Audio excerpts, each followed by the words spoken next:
Who doesn't want to be healthy? Being it mental health or physical health. But when we go to the grounds of health, the mankind is searching for health from inside out. And here comes osteopathy. Dr. A.T. Still discovered osteopathy in the year 1874. He was a physician and a surgeon, and was also a frontline warrior during World War II. With his treatments, he discovered that people require something more than just curing symptoms and diseases with medicines. And here comes osteopathy, a manual medicine that balances the whole body to provide overall well-being without the use of any drugs and any medicines. The science of osteopathy is deeply rooted in the knowledge of anatomy and physiology. The first school of osteopathy in India was started in Sri Sri University, Cuttack, envisioned by Gurudev Sri Sri Ravi Shankar. The university gives students overall clinical experience by treating the patients under the guidance of our esteemed faculties from all over the world.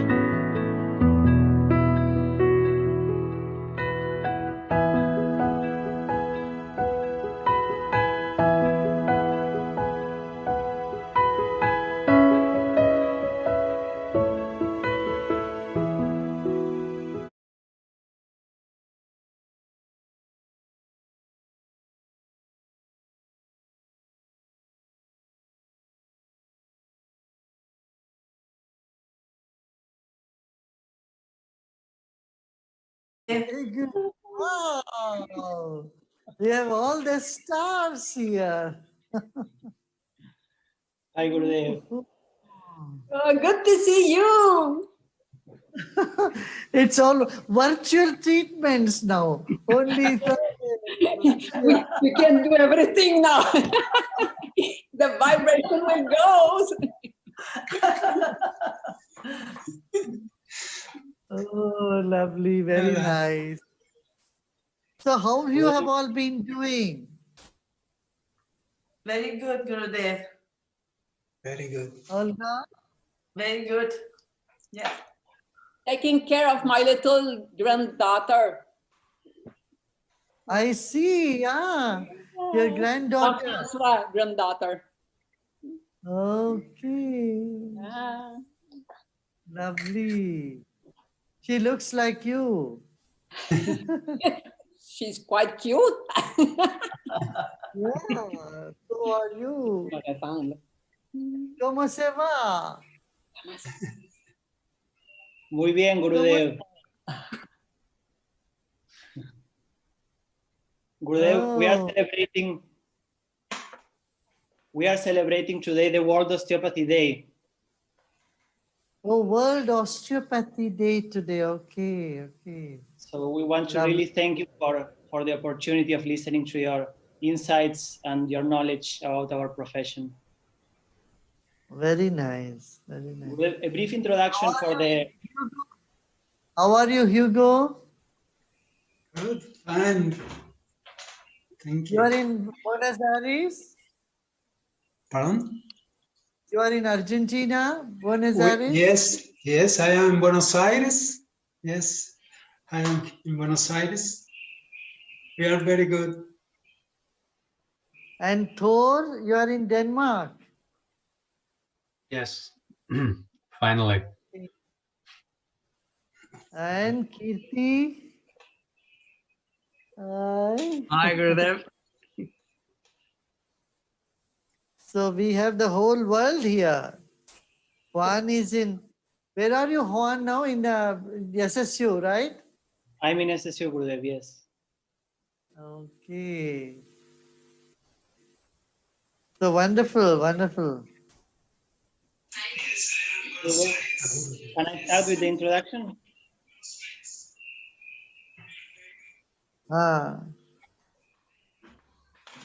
Yeah. Gurudev, some of our viewers may be joining today. They may not know that for the past 3 decades, Gurudev, you have been a major force, a guide, and an inspiration behind the research and the spread of Ayurveda, the ancient medicine of India, in the world. And in the same way, through the Art of Living Foundation and your inspiration, many Western therapies and medical innovations have taken roots in India. And this is the case for osteopathy, since Sri University is the first university in Asia to offer both undergraduate and postgraduate programs in osteopathy that follow the international standards of the profession. And Gurudev, all of our panel members tonight are all regular visitors of the university as teachers. Just a few words for those viewers who may be joining and listening about osteopathy for the first time. Osteopathy, it's a form of medicine that was originated around 1.5 centuries back in the United States. And it works by improving the function of the nervous system, of the circulatory system, of the proprioception, and of the mechanics of the body. And it's applied in a broad range of conditions, including digestive problems, respiratory problems, endocrine imbalances, musculoskeletal issues, and also in the management and in the prevention of chronic diseases. So, Gurudev, if you allow us, can we start with the questions? Go ahead, yes. So we can start with osteopath Kirti Mathur, who is joining us today from London. Thank you, Juan. Thank you, Gurudev. Gurudev, in the UK, we have some 70,000 physiotherapists, but only 5,000 osteopaths. So we're a relatively small profession here and throughout the world. And you have done so much to bring this profession to a much broader platform through the school and through generally advocating it wherever you go. Gurudev, I have 2 things I wanted to ask. One is, what was it about osteopathy that piqued your interest? And Gurudev, could you share your early or your first experience of osteopathy? Yeah, I think it's way back in Canada, early days of Art of Living, when it came to me, and she was already a physiotherapist, right? And then she asked me, there's an osteopathy training, should I do this? It's a 4.5-year training, 5 years. She had 2 small kids, and then she told me she speak only French in those days, not much of English. And so I said, no, you go for it.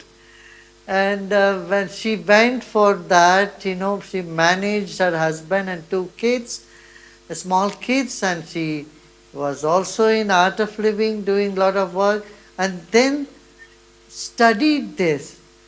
So, and then she started helping people. And then when I saw you and Kapil, and you both also were so good, and Kirti is one of the, charming young boy several years back, and even now you are young, but you are a grown-up man. But as young graduates, you said, you are just completing your graduation, and I saw you both and working very well. I said, yes, this must go on. It's a very good science. Like yoga, this complements yoga and physiotherapy. In fact, it goes more deeper than physiotherapy. I've never taken any physiotherapy exercise. Usually people think physiotherapy is only when you have some big problem in the body. But osteopathy is wellness, well-being, is health, So that is very good that you all started it, and then, the thing is, many people have not even heard of this name osteopathy, especially in Asia. That is where I always want to bring the best of East and best of West to our population. Yeah. Thank you, Gurudev. Gurudev, we have next osteopath Hugo Quiera joining us from Buenos Aires. Yeah, Thank you, Hugo. Juan. Thank you, Juan. Thank you, Gurudev. It is an honor for me to share this meeting with you and with the colleagues in this special day for the osteopathic community. My question is, what is the relevance of spirituality in the healing process? You see, healing happens of the spirit because of life force in us. If there is no life force, no healing can happen. That's why dead bodies cannot heal itself. Any body heals because there is life force. And spirituality enhances life force. Spirituality enhances the prana, the chi or the life force in us. And so that is the basic thing that is needed for healing. And of course, osteopathy clears the channel for the life force to flow, the prana to flow. And so the healing happens much faster. Thank you. Gurudev, then we have a question from Thor Philipsen, osteopath Thor from Denmark.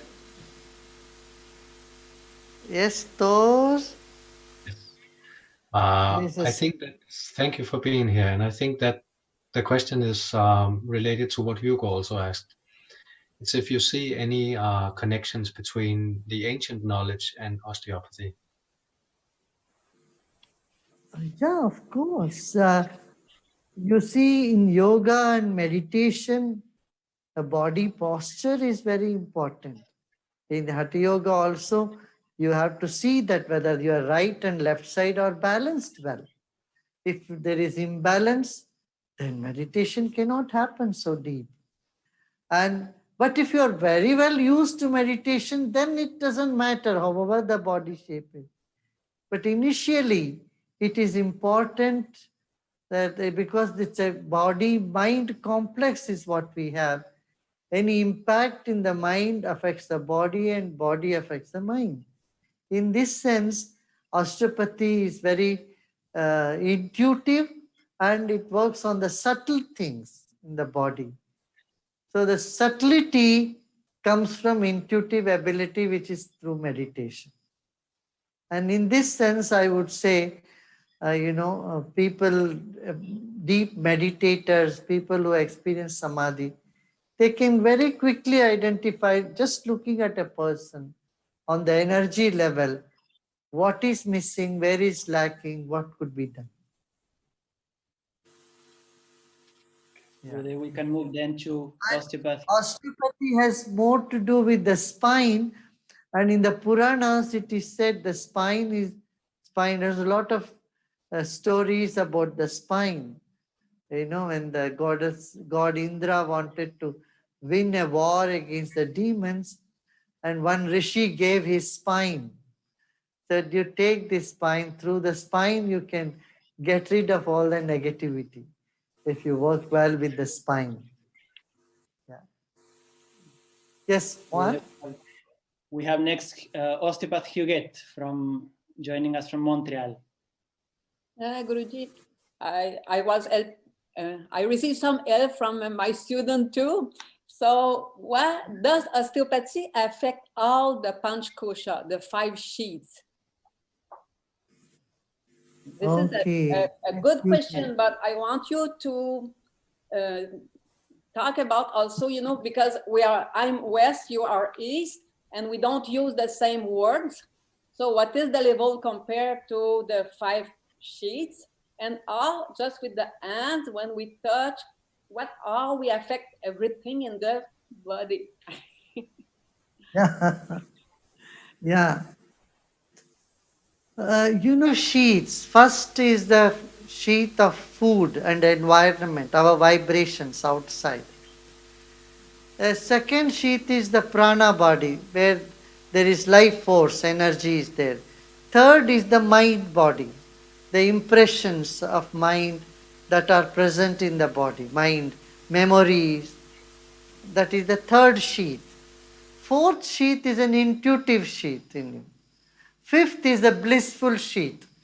So blissful sheath is when the consciousness expands, it experiences the blissful sheath. And when consciousness is expanded, not so much bliss yet, but it becomes intuitive. That is the second biggest.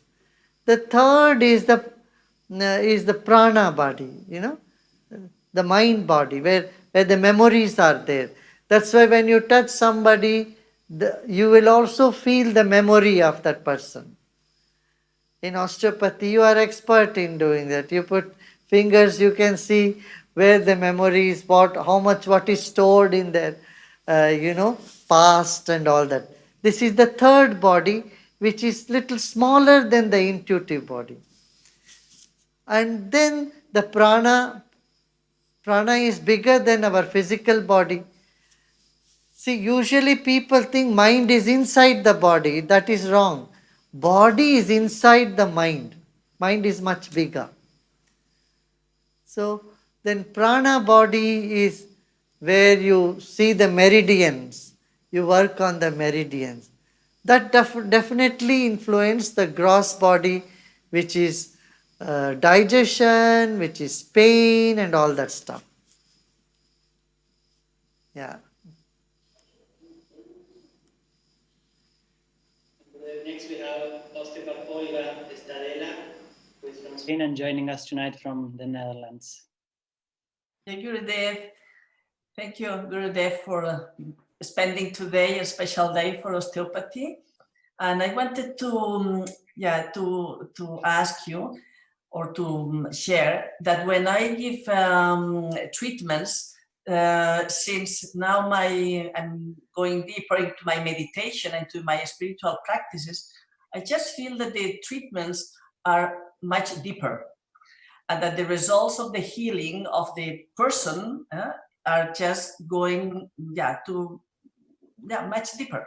So then I just wanted to ask you, can you just bring some light into why this is happening, or how to enhance this experience? Because of course it is great for the patient who is there receiving the treatment, but also for us giving the treatment, we connect to the person to a different level.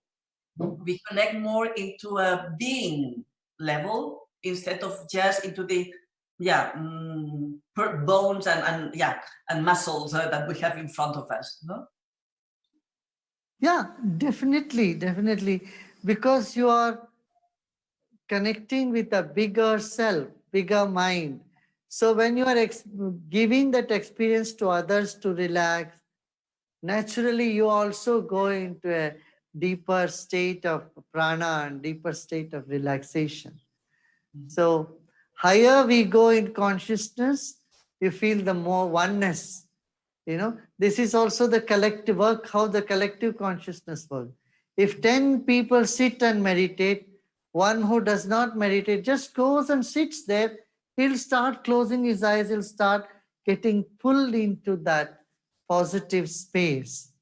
So we are all connected, no? Every human being is connected. So, and then the more, when you give treatment, you bring relief to people, that brings you a lot of merit. And when you have merit, you are able to go deeper in meditation. Quite natural. Okay, thank you. Gurudev, we have received so many questions from the osteopathic community here in India. I don't know if there is time still, if we can ask a few of them. You can ask me 2 questions. I'll take 2 questions. Yes, Gurudev. First one is, Gurudev, could you tell us something about trauma that is stored in cell memory? Is impression just in the physical body, or does it reach the astral and causal bodies as well? It just in the physical and little bit in the astral body. But it doesn't go to the causal body so much at all. So don't worry about it. So once it is released in the physical body and mind, then it is done. Yeah. Next question. Gurudev, during lockdown, a generalized fear of physical proximity and touch has been created among people. As a touch-based therapy, what do you think could be our role in the transition towards a normal life? You know, this is a temporary phase. We take precautions, we take the sanitizers, and we do all that what is needed. But this is a temporary phase. Once a solution is found for the COVID-19 virus, then it will be like any other flu or influenza. People have normal flu, you see, flu and other disease. This is one such. Now the fear is because there is no medication for it. But soon there will be some medication that will come up. Once that is there, it's like any other common cold, flu, cough, people who have cough. You still treat them, but you are careful. You take personal care, how you should do it. It will become like that in due course. Of course, now it's little bit challenging. Yeah, I know. Good, good, good. Okay, Oh, Gurudev. lovely to talk to you all. Wonderful. Continue Thank doing you the so much, good work. Gurudev. Great. And congratulations to all the new graduates and all those who are watching, all those who are interested in osteopathy. For you all, everyone, let's make this world a better place by giving them both osteopathy and meditation. Meditation is very important. Huh? Let everyone do meditation and also do osteopathy and keep healthy. All the best to everybody. Okay. Bye, Thor. Thor and Hugo. Oh, Olga, Kirti, Huget, and Juan. Bye.